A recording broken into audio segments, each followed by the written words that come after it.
Online platforms are now a very big part of the architecture that we live with, that we work with, that we play on, and that has extraordinarily good consequences. We've been able to communicate, connect in ways we hadn't before, but there are also some real challenges and harms that come with that around the abuse of those platforms.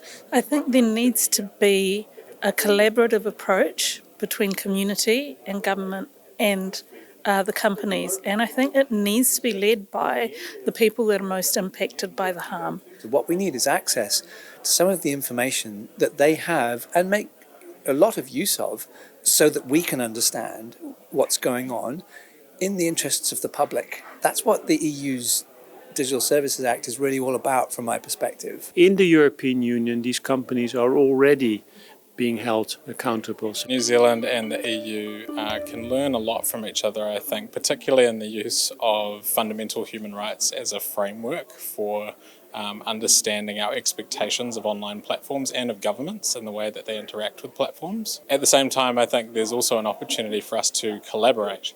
New Zealand and the EU are natural partners in this work. We've worked really closely on digital issues for a long period of time. We have learned a lot already from New Zealand, particularly in the context of the Christchurch call, and I think we commend the leadership of New Zealand internationally. One of the things that the EU brings is it is a forum where a lot of different countries have to negotiate solutions.